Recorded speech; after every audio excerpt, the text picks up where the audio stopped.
Hello guys, gals, non-binary pals, and waterfowls. It's me, Big Mike, and welcome to another episode of Big Mike's Indie Game Showcase. This series where we take an in-depth look at indie game. In this episode, we'll be taking a look at Omega Warp by Cian Games, an action-adventure, sci-fi Metroidvania game for both Windows and Linux, available on Steam. This is another title, fam, that I've had the pleasure of watching grow and take shape. However, with this one, it's a bit different. Not only have I had the pleasure of watching it grow and seeing it come together in my weekly Wishlist Wednesday and Screenshot Saturday post, but back at Steam Next Fest in February of 2023, I also had the pleasure of checking its demo out. Now before I get too far ahead of myself, I want to throw up the following disclaimers. First, I make no claims at being a good gamer.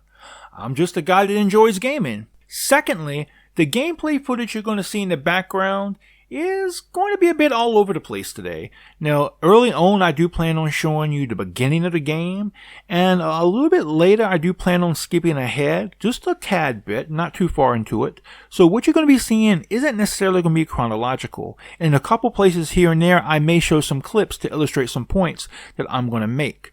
So just keep in mind what you're going to be seeing on screen may or may not follow the chronology precisely. And lastly, as always, I try to keep these videos as spoiler-free as possible. But what you're going to be seeing here will come from the first 20 or 30 minutes tops. And I will be mentioning some very mild spoilers perhaps in the review section of this video. Just kind of keep that in mind. But nothing I believe is a major spoiler here.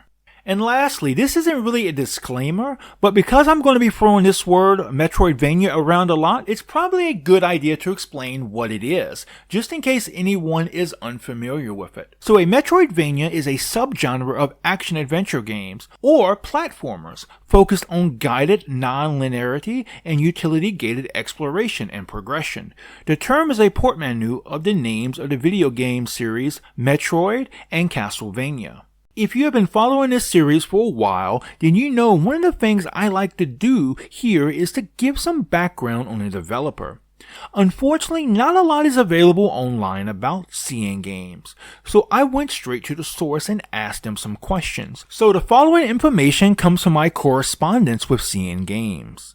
I asked, what inspired you to get into game development? Cian Games replied, "Hi Big Mike. Nice. I'll try to summarize.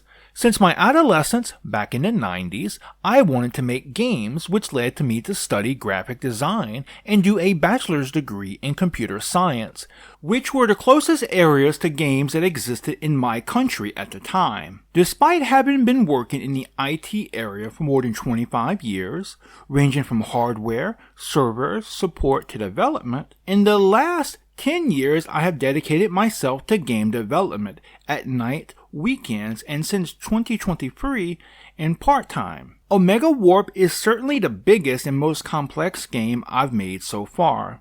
I spent more than 5 years developing it." Next I asked, what is your background as a gamer? Cian Games replied, "As a gamer, I started playing in 1990 when I was 11 years old with an Atari 2600. Going through the NES, SNES, PS1, PC, almost DOS games, Xbox 360, and PC again, while I still play today. I'm a big fan of The Witcher, Mass Effect, Doom 1 and 2, Duke Nukem 3D, Resident Evil, the old ones, as well as the remakes. And so, that's who Cian Games is, both as a developer and as a gamer." Now let's take a look at the Steam page. It reads, Omega Warp is a 2D single-player action-adventure that takes place aboard the ISC Horizon Prime interstellar freighter, orbiting the planet Tall Virgae in the constellation HH Andromeda, serving as a base of operations for building an outpost. Play as Lana Renford or Steen Redfire, belonging to the repair team sent to investigate the interstellar freighter's loss of communication with the base of operations on Earth that occurred a year earlier. Incorporating Metroidvania elements into the gameplay, Omega Warp offers a blend of exploration, skill upgrades, and equipment customization, enhancing the player experience with interconnected world design. Exploration. progressively access the unconnected decks of the interstellar freighter, discover its mysteries, acquire new upgrades, find secret areas, and understand what caused the freighter's loss of communication with Earth. Customization. Find and equip upgrades that will add new functionality to your space armor, making your journey easier or allowing access to new areas. Fight enemies, complete missions, discover secrets to accumulate experience, and improve your skills according to your style of play. Arsenal. Use an arsenal of long-range energy weapons, which don't use ammo but use a battery that recharges over time. Find and equip new energy charges that deal more damage to organic or synthetic enemies. Unlock and collect ammo to use in the explosive launcher, built into your space armor. Data logs. Access data logs on computers scattered throughout the freighter and discover the daily life, history, or secrets left behind by the crew. Now I want to talk about my faults, and first I want to discuss the gameplay. The game very much delivers on the promise of exploration made on its Steam page. Taken from its Metroidvania elements, the game offers a metric ton of exploration, and I cannot emphasize that enough, fam. The game takes place on the ISE Horizon Prime Interstellar Freighter, and as such, it offers numerous rooms, halls, corridors, bridges, and decks to explore. These form an almost maze-like experience that adds to the exploration fun. As you explore, you're going to come across puzzles that require solving. Some of these can be solved with simple exploration, while others will require you to collect data logs. A great example of this is during one of the early parts of the game. You need a power supply which is locked in a safe that requires a numerical code to open, and the only way to get that code is by reading one of the data logs nearby. Now in other cases, you will have to put together the data you gather from these data logs in order to figure out what you need to do. The enemies are an interesting situation. Early on, you're only going to encounter one type of enemy, and that's the Worker Scorp. 2 hits and they're finished. However, there exists a bigger version called the Warrior Scorp, and these require many more hits with your initial gun. As you explore, you will encounter more enemies, such as the Hunters, and these are much more difficult to kill. Initially, the enemies are not so difficult in and of themselves. What makes them so challenging is the nature of your initial gun.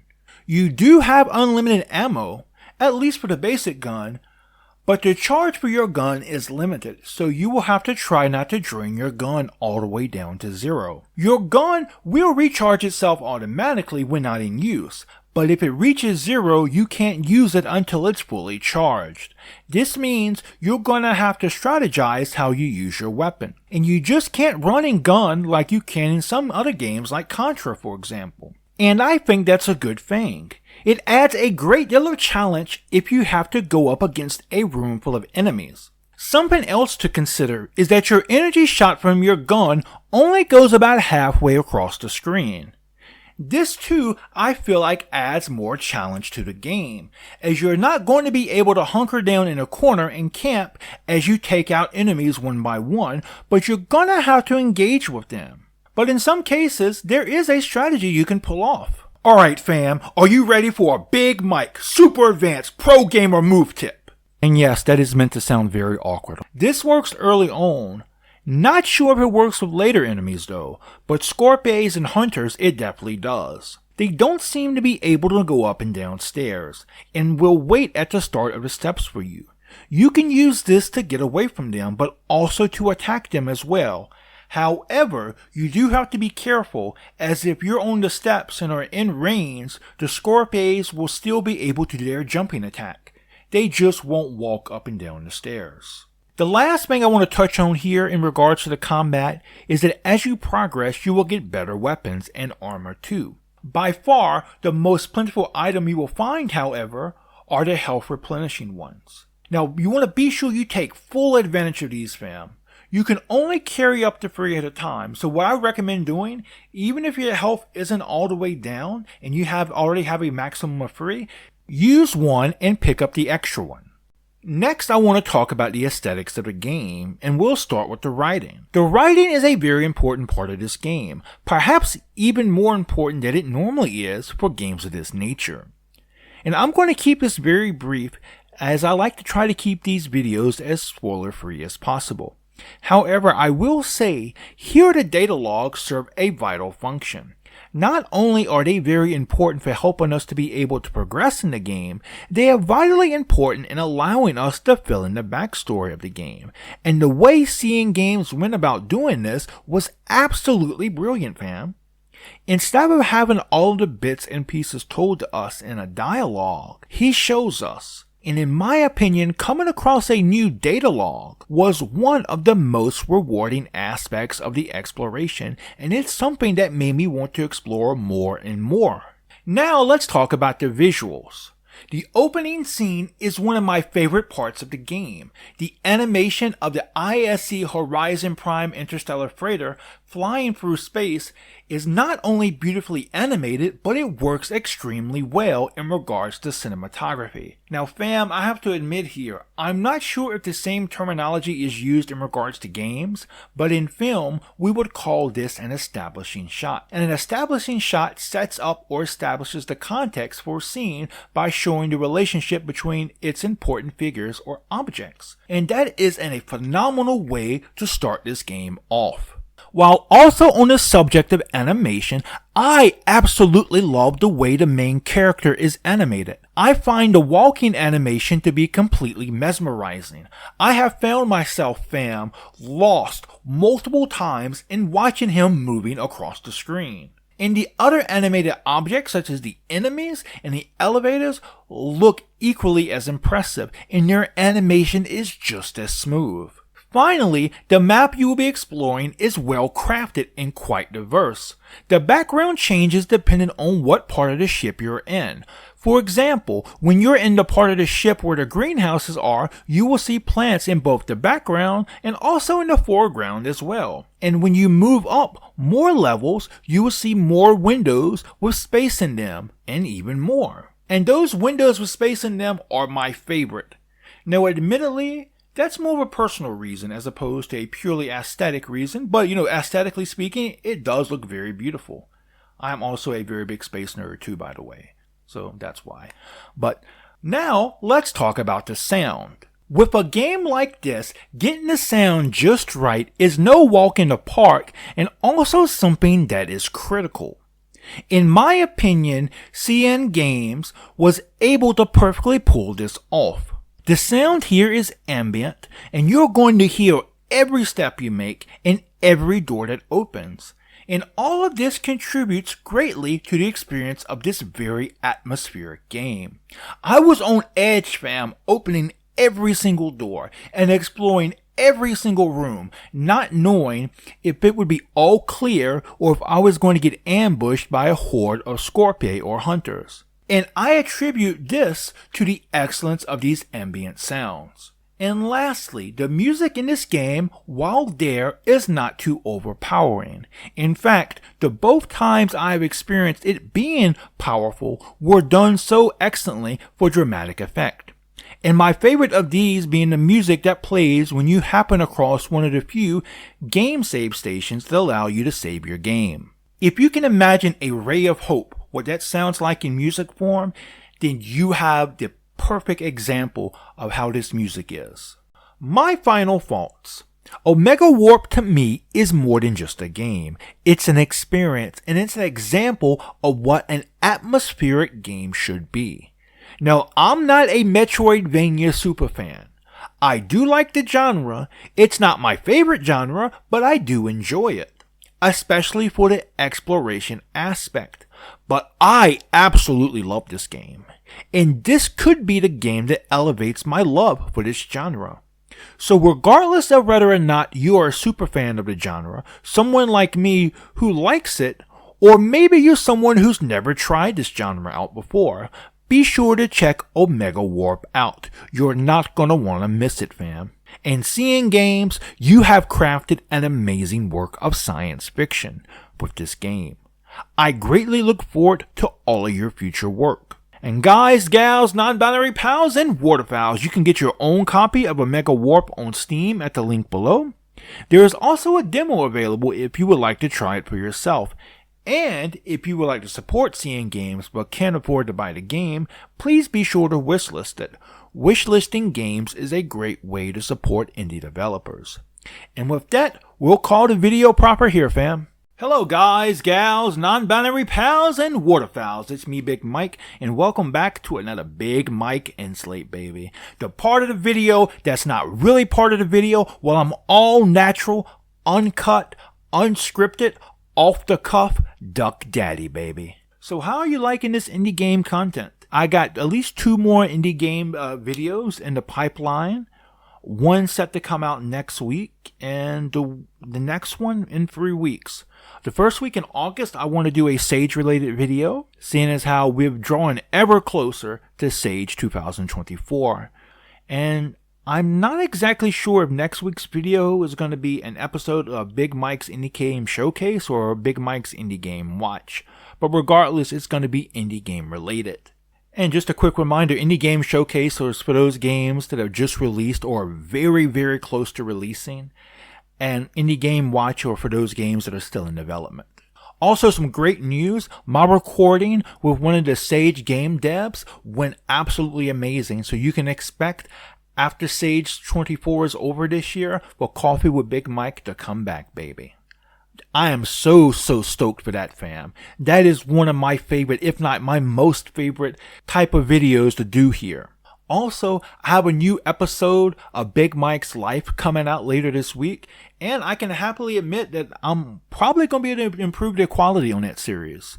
So, if you notice, the video is kind of small in my first 2 episodes, and that's because I edit my videos on Kdenlive, and so I have an older version of Kdenlive and a newer version.